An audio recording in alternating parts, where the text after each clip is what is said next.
Hi guys, and welcome back to our channel. Today we're going to be talking about this big news that's been broken by LEC Wooloo.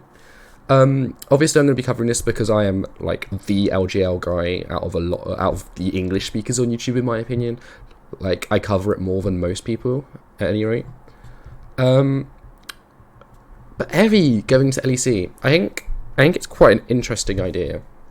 Because you guys know I'm a big LGL fan. I was one of the few people talking about the fact that Sengoku Gaming were probably the better team coming out of LJL and that they should have been the team at Worlds.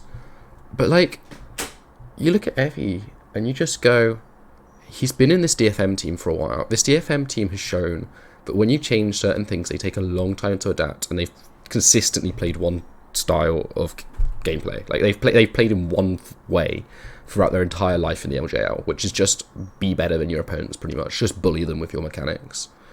And like, sure, that works in LJL, but Evie's not going to be able to play with a team that can play in a similar style in LEC. So let's talk about why they might have signed him, and talk about it, or like why they might have looked at signing him, because it's only a verbal agreement right now. And you look at the other considered top laners. So you got Chasey of X7. He's currently at X7. It's interesting.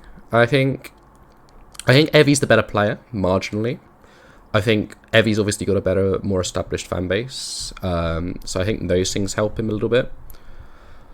The thing I would say is that Chasey's probably got a bit more potential, because obviously he's played in LCK. He'll be younger because Evie's 26. I don't know how old Chasey is, but I imagine he's younger than Evie, just on the basis that Japan as a region tends to be slightly older, and Evie's 26. But Chasey has played on quite a few teams. Like, he was on Damon's Challengers team, I think, before X7.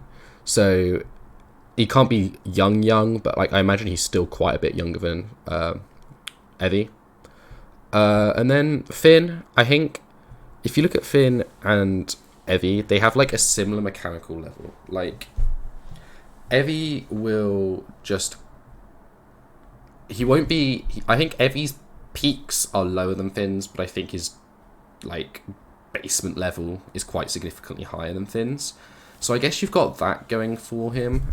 And he's probably got a slightly larger fan base because of how he's done at international competitions. And also, obviously, Finn had his really shit CLG phase. But honestly, I think personally, if I was a European team, I'd sign Finn just because he hasn't got the import slot. Ragnar, I don't know as well. He was on LDLC Olympic Lyonnais, and the only person who really stood out to me on that team was Yike, who's obviously rumored to be going to G2.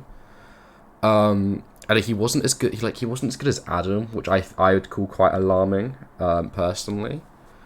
And I imagine he probably hasn't got as many fans just on the basis that he's German playing in LFL, right? He's German. Right? Oh shit! I think he's German. I had to check who he was. No, he's Turkish. Okay, he's Turkish. So he'll have the Turkish fans. He'll have the Turkish fans, but he'll have less fans than someone like Armut, who I think personally, out of this list that's been provided, I honestly think Armut's probably the better of the players. And he's probably like got the biggest fan base. But obviously for me, like, if Heretics signed Evie, I'd be there. I'd be watching them. Like, I would be supporting Heretics. But like, is it really worthwhile?